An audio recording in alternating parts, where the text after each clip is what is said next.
હમણાં થોડા ટાઈમ પહેલા આવેલી પોલીસની ભરતીમાં તમે ફોર્મ તો ભરાઈ દીધા હશે અને મન લગાવીને તૈયારી પણ કરતા હશો. કોઈ મિત્રો જૂની તૈયારીવાળા હશે કે જેમણે અગાઉની ભરતીમાં પરીક્ષા આપેલ હશે પણ થોડા માટે રહી ગયા હોય, અને ઘણા મિત્રો નવા હશે જેમને આ પહેલી ભરતી હશે. તો મિત્રો, આજના આ વિડીયોમાં આપણે એવી માહિતી વિશે વાત કરવાના છીએ જે જૂની તૈયારી કરતા મિત્રોને તો જાણ હશે, પણ નવી તૈયારી કરતા મિત્રો આ માહિતીથી અજાણ હશે કે જેમના માટે આ બધું નવું હશે. તો મિત્રો, આજના આ વિડીયોમાં આપણે પોલીસ ભરતીમાં ફોર્મ ભરવાથી લઈને ઓર્ડર મળે ત્યાં સુધી વચ્ચે શું શું પ્રોસેસ થતી હોય તેના વિશે વાત કરીશું. તો વિડીયોમાં છેક સુધી બન્યા રહેજો, જેથી તમને પૂરતી માહિતી મળી રહે અને તૈયારી કરતા તમારા મિત્રોને શેર કરવાનું ભૂલતા નહીં. તો ચાલો મિત્રો, વિડીયોની શરૂઆત કરીએ. તો મિત્રો, સૌથી પહેલું પગલું હોય છે ફોર્મ ભરવાનું, કે જે તમે બધા લોકો ભરી ચૂક્યા છો. ફોર્મ ભરી દીધા પછી ભરતી બોર્ડ દ્વારા થોડા દિવસો બાદ ફિઝિકલ પરીક્ષાની તારીખ જાહેર કરવામાં આવે છે અને ગુજરાતના અલગ અલગ પોલીસ હેડક્વાર્ટર ખાતે ફિઝિકલ પરીક્ષા માટે ગ્રાઉન્ડની તૈયારી કરે છે. તો મિત્રો, આ ફિઝિકલ પરીક્ષા 1 થી 1.5 મહિના જેવી ચાલતી હોય છે. કોલ લેટરમાં જણાવ્યા મુજબના સમયે તમારે ફિઝિકલ પરીક્ષા આપવા માટે જવાનું હોય છે.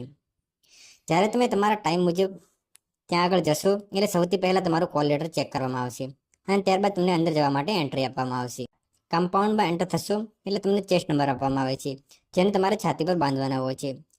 ત્યારબાદ બંને પગ પર રનિંગનું ટાઈમિંગ માપવા માટે ચીપ લગાવવામાં આવશે અને ત્યાર પછી ફિંગરપ્રિન્ટ અને ફોટો લઈને વેઇટિંગ એરિયામાં મોકલવામાં આવશે. વેઇટિંગ એરિયામાં મોકલ્યા પછી થોડા સમય પછી તમારી રનિંગ ચાલુ થાય છે. રનિંગમાં મિત્રો દરેક ગ્રાઉન્ડ સરખા નથી હોતા. કોઈ ગ્રાઉન્ડમાં 12 ચક્કર હોય છે તો કોઈ ગ્રાઉન્ડમાં 13 ચક્કર લગાવવાના હોય છે. રનિંગ પૂર્ણ થયા બાદ જે ઉમેદવારો પાસ થયા હોય એમને આગળની પ્રોસેસ માટે મોકલવામાં આવે છે અને જે મિત્રો ફેલ થયા હોય તેમને બહાર મોકલવામાં આવતા હોય છે. ત્યારબાદ જે મિત્રો પાસ થયા હોય તેમને ચેસ્ટ અને ઊંચાઈ ચેક કરવામાં આવતી હોય છે અને આ બધામાં પાસ થાય એ મિત્રોને પાસ થયાનો સિક્કો મારી અને સહી કરીને છૂટા કરવામાં આવતા હોય છે. તો મિત્રો, આ વાત થઈ ફિઝિકલ પરીક્ષાની. હવે આગળની પ્રોસેસ જોઈએ કે ગ્રાઉન્ડની પરીક્ષા પાસ થયા બાદ શું કરવાનું હોય. તો મિત્રો, ગ્રાઉન્ડ પાસ કર્યા બાદ થોડા સમય પછી ગ્રાઉન્ડમાં પાસ થયેલા અને ફેલ થયેલાની યાદી જાહેર કરવામાં આવે છે. જેમાં તમને કોઈ પ્રોબ્લેમ લાગતો હોય તો તમે ભરતી બોર્ડનો સંપર્ક કરી શકો છો. આગળ મિત્રો, ફિઝિકલ પરીક્ષામાં પાસ થયેલા ઉમેદવારોને લેખિત પરીક્ષાનું આયોજન કરવામાં આવે છે. આગળની પરીક્ષા કરતાં આ વખતની પરીક્ષામાં આખી પેપર સ્ટાઇલ બદલી દેવામાં આવી છે. જ્યારે પહેલાની પરીક્ષામાં 100 ગુણનું એક જ પેપર આવતું, જેમાં 2 કલાકનો સમય આપવામાં આવતો હતો. તેની જગ્યાએ નવી પેપર સ્ટાઇલ મુજબ 2 પેપર આપવાના થશે, જેમાં પેપર 1 80 ગુણનું અને પેપર 2 120 ગુણનું, અને 2 કલાકની જગ્યાએ 3 કલાકનો સમય આપવામાં આવ્યો છે. તો મિત્રો, લેખિત પરીક્ષા પૂર્ણ થયા બાદ તેની આન્સર કી જાહેર કરવામાં આવશે અને એમાં કોઈને ક્વેરી હોય તો ભરતી બોર્ડનો સંપર્ક કરી શકે છે. ત્યારબાદ આ બધું પૂર્ણ થયા પછી બધાના ગુણ જાહેર કરવામાં આવશે અને ત્યાર પછી ડોક્યુમેન્ટ વેરિફિકેશન માટેનું લિસ્ટ જાહેર કરવામાં આવતું હોય છે. ડોક્યુમેન્ટ વેરિફિકેશનમાં કોલ લેટરમાં જણાવ્યા મુજબ ડોક્યુમેન્ટ વેરિફિકેશન માટે જવાનું હોય છે. જ્યારે ડોક્યુમેન્ટ વેરિફિકેશનમાં જાઓ ત્યારે તમારી પાસેથી કેડર સિલેક્ટ કરવાનું ફોર્મ ભરવામાં આવે છે, જેમાં તમારે તમારી પસંદગી મુજબનું કેડર સિલેક્ટ કરવાનું હોય છે. માનો કે કોઈને બિન હથિયારી જોઈતું હોય તો સૌથી પહેલાં બિન હથિયારી, ત્યારબાદ હથિયારી, ત્યારબાદ SRP જોઈતું હોય SRP, અને જેલ સિપાહી જોઈતું હોય તો જેલ સિપાહી સિલેક્ટ કરવાનું હોય છે. જે ફોર્મ ભરીને ત્યાં તમારે જમા કરાવવાનું હોય છે અને બીજા માંગ્યા મુજબના ડોક્યુમેન્ટ જમા કરાવવાના હોય છે. જો કોઈ મિત્રોને ડોક્યુમેન્ટમાં ભૂલ હોય તો તેમને થોડો સમય આપવામાં આવતો હોય છે અને તે સમય મર્યાદામાં જઈને ડોક્યુમેન્ટ જમા કરાવવાના હોય છે.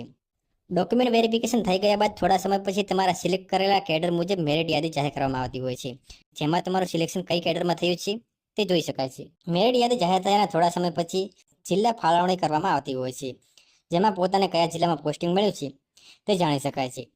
જિલ્લા ફાળવણી થયા બાદ જે જિલ્લામાં પોસ્ટિંગ થયું હોય તે જિલ્લામાંથી તમને બોલાવવામાં આવશે અને ત્યાં આગળ તમારા બધા ડોક્યુમેન્ટની ટ્રુ કોપી જમા કરાવવાની હોય છે. ડોક્યુમેન્ટની ટ્રુ કોપી જમા કરાવો ત્યારબાદ તમારે ત્યાં બોન્ડ કરવાના હોય છે અને મેડિકલ માટેની તારીખ આપવામાં આવતી હોય છે.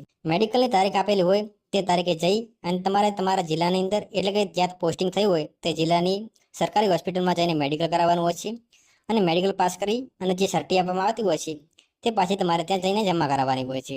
તમે મેડિકલ સર્ટી જમા કરાવો ત્યાંના થોડા દિવસો બાદ તમને તમારો ઓર્ડર આપી દેવામાં આવતો હોય છે અને ઓર્ડરમાં જણાવ્યા મુજબની તારીખે તમારે પોસ્ટિંગની જગ્યાએ હાજર થવાનું હોય છે.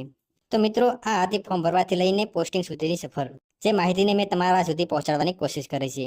જો તમને વિડીયો સારો લાગ્યો હોય તો વિડીયોને લાઇક અને આવા બીજા વિડીયો જોવા માટે અમારી ચેનલને સબસ્ક્રાઇબ કરવાનું ના ભૂલતા.